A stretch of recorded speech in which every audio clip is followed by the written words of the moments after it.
There are moments where you're watching a show and there's something that's almost too real. It doesn't happen all the time, and it happens even more rarely when you're a queer, not gender nonconforming person who doesn't get to see a lot of that in media.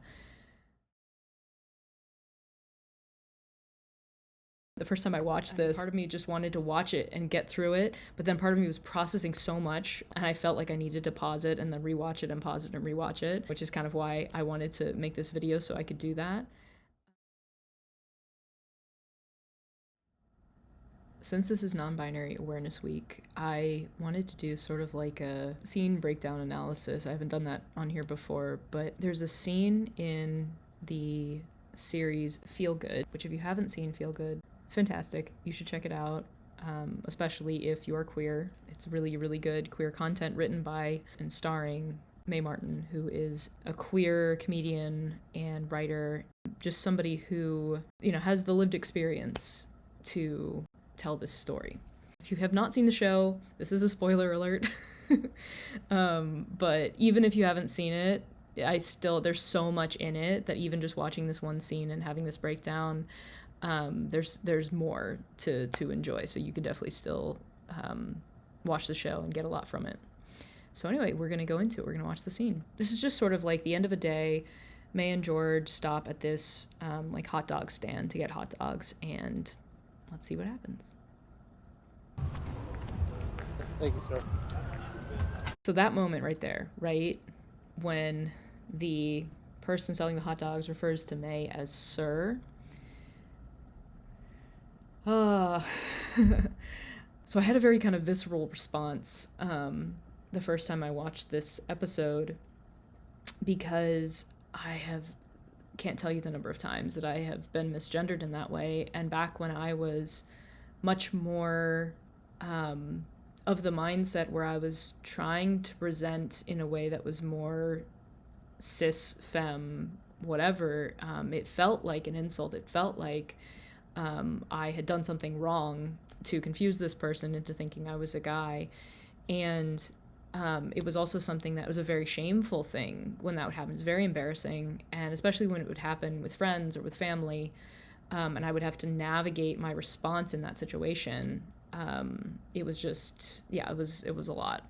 And it's such a specific moment that I know so well, but I don't really see very often in media. So for it to come up in this episode, in a show that I already appreciated and related to in so many ways, for them to go there with this was really just exciting, and a little bit terrifying. I was kind of like, oh, okay, they're doing this. They're actually doing this. And anyway, so as you can see in the scene here, I've paused it so we can kind of talk about it a bit, because it's such a small moment, right, where this guy says sir, and you'll see in this moment here as Mae is processing kind of how they want to respond to it, there is this sort of like, do I address it, do I not address it kind of conflict that's going on. And let's see what they do.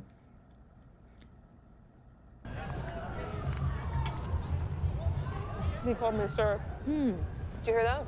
Yeah. So you can see that they did decide to bring it up to George. And that in itself, I think, is so much because it shows a certain comfort level that Mae has with George, that they feel safe enough to bring it up, something that probably brings them a lot of shame and insecurity and gender dysphoria and all of that. So the fact that they're like, he called me sir, did you hear that? And George isn't like, oh no, I missed that. George is like, yeah, I did. Already that's like, okay, they're doing it. They're having the conversation. And I just remember I was watching the scene and I had to like pause it in the way that I'm doing right now, because I was just like, are they about to heal my own childhood trauma about being misgendered? Like, is that what's about to happen in this scene? Well, let's see if it does.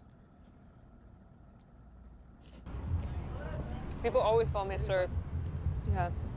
But do you, like, when you think of me in your head, do you think of me like a boy or a girl, would you say?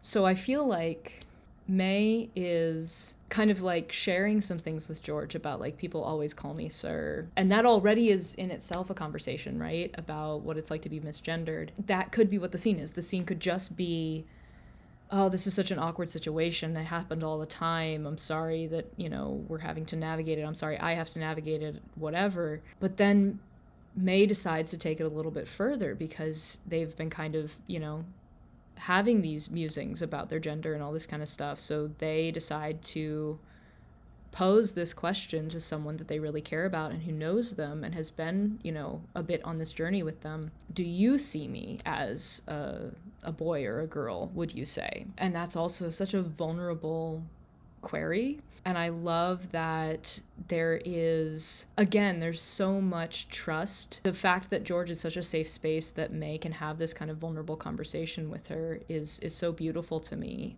But yeah, anyway, we'll keep going. So Mae says, do you think of me as a boy or a girl, would you say?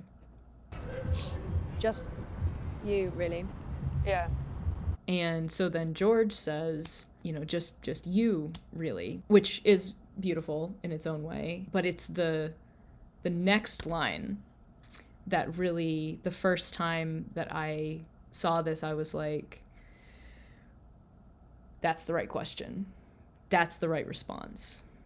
More importantly, how do you see you? She says, more importantly, how do you see you? And again, it's that the focus is not on the cis person who is not navigating this space and is kind of listening to the conversation. Like, it's much more important how you see yourself and what you identify with. All of the energy and all of the understanding and the empathy in this situation, it's toward Mae. It's like, tell me what makes you comfortable, right? Like, this is your platform to talk about yourself. Yeah, just me, really, I think. Yeah. And so then Mae, of course, affirms that and is like, yeah, just me, really, right? But then that feels like not really a thing, or I don't know what that means. Or... I think that is a thing. That's non-binary, Mae. I do think maybe you should Google it. And then we have this beautiful moment where Mae's just like, I don't know really if that's not really a thing. And then George's like, that is a thing. That's non-binary, Mae, and I think you should Google it in this kind of lighthearted little moment between the two of them. And again, it's like, it's what Feel Good continues to do, where it's like, it is a comedy, so there are these beautiful lighthearted moments, but there are also these real conversations and character beats that are happening. And I feel like the beauty of this scene is in what happens next. So, yeah. Yeah. I probably should Google it. You tell me, and I'll use the right words.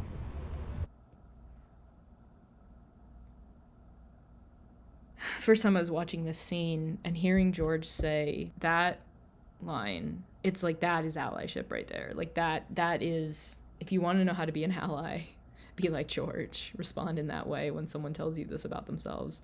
And of course we get the perfect response, right? Just an immediate hug of just like, thank you. You said the right thing. Yeah, you said the perfect thing. Which is so true, right? Like, that's all it is, That's all we're looking for, is just someone to be like, you tell me what makes you feel safe and I will do it. It doesn't have to be a big deal. It can just be that simple and that small. This is the finale of the second season, right? So there's a whole 2 seasons up until this point, and there are so many little moments that there is this like queer lens shining through on what's going on in the story. But I remember as soon as this scene ended, I paused it. I think I probably cried a little bit, and I was just like, this was written by Mae. Like, this was written by somebody who is gender nonconforming, is navigating a non-binary identity, and is writing sort of like the fantasy scenario of like, what would be the perfect way for my partner to handle themselves in this situation? Like, can I give that to people? And Mae did that with this scene, and I feel like it must have been so cathartic to be able to both write that and then watch it play out and be a part of that scene and be in that space together, having just the perfect conversation around this topic. So yeah, this right here, this is why queer storytelling matters, why trans storytelling matters, why non-binary storytelling matters, and why it is so important to allow people who have that lived experience to tell their own story and to create these shows and these characters who are going through these things. because that's how you get that authentic, relatable, powerful, impactful moment of just both self-awareness but also acceptance. And I love this show so much. If you have not seen Feel Good, please watch the rest of it. I promise there's way more going on than just what's in this scene, but this scene alone to me is the reason to watch the show and to support this kind of art.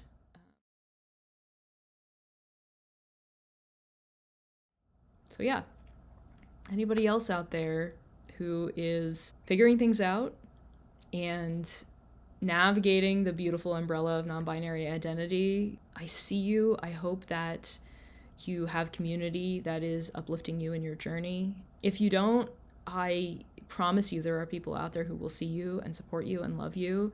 A lot of them are probably watching this video as well, so please comment below to find that.